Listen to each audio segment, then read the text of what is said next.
It's amazing how much life one finds when encouraging others to live it. Montana de Luz began as a hospice, a beautiful place for children suffering from the illness and rejection of AIDS to come to die in peace and comfort. Montana de Luz now is a home, a moving and growing home, for children learning what it means to survive and surmount a virus that commands respect. After years of dying, learning to live is not so easy. It is a lesson in love, angst, faith, thought, and God. It is to realize that everyone is in fact dying while living. So what does it mean to live a life where every day is one day closer to death? But the main question again is life and how to live it to the fullest, regardless, in spite of, or because of what's killing you. HIV/AIDS is a disease that infects and affects with impenetrable force. Some ignore the dangers and invite the risk. Others are mere victims that never had the chance to choose. Regardless, the earth has been infected by a virus that is claiming death and life by the millions. So how do we confront this situation? How do we choose life? And how can we ease the suffering? To what are we as a people called? Henry Nouwen, in his book Compassion, offers these words. In and through Christ, people of different ages and lifestyles, from different races and classes, with different languages and educations, can join together and witness God's compassionate presence in our world.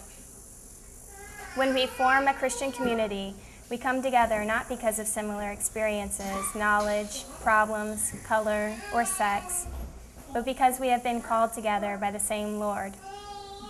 Only He enables us to cross the many bridges that separate us. Only He allows us to recognize each other as members of the same human family. And only He frees us to pay careful attention to each other. This is why those who are gathered together in community are witnesses to the compassionate Lord. By the way they are able to carry each other's burdens and share each other's joys, they testify to His presence in our world. We as a society, as a church, as a community, are called to take on the burden of the sick, the hungry, the widowed, the orphaned. We are called to give home to those without. We are called to even out the injustice, to make the crooked places straight and the rough places smooth. Montana de Luz is attempting to answer that call. The call in which all of us are indebted, the call to love, to understand. Almost 2 years ago, I spoke to a Catholic church in New Albany, and I mentioned the life of Davy, a 7-year-old boy that came to Montana de Luz in July of 2005. He was already very sick when he came to us. His family loved him very, very much and chose us as the last resort. He brought life to Montana de Luz. Laughter, love, suffering, tears.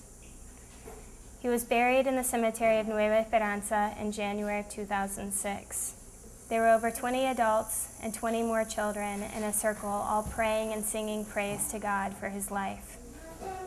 In the same speech, I mentioned a 13-year-old girl, Celestina Julissa. At that time, we had invited her to live with us at Montana de Luz since her health was deteriorating and medication was not available. For almost 2 years, there was strong resistance until this December when she became very ill. After she recovered, Celestina herself pleaded with her family.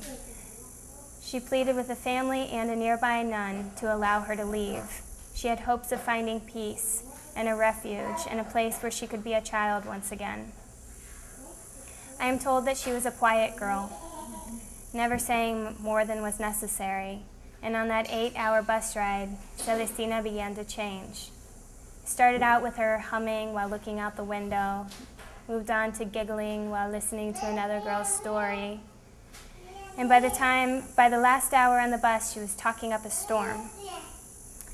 She was thrilled to finally arrive at her new home, Montana de Luz, away from the oppression of her mother, away from the abuse of her stepfather, closer to nutrition, affection, clean water, medication, health, life.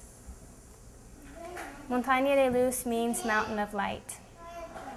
It is a light in the dark world of sickness, abandonment, discrimination, and fear. Montaña de Luz gives love to the unloved, care to the ignored.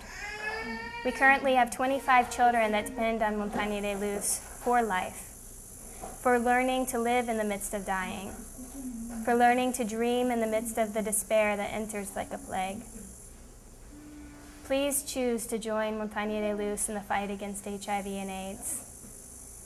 Please join us for the fight for life.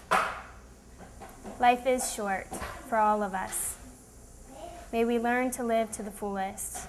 May we learn that to serve is better than to be served. That to love is understanding. And that hope, above all, depends on those that choose to carry it out. Give hope. Please be love and choose life. Thank you.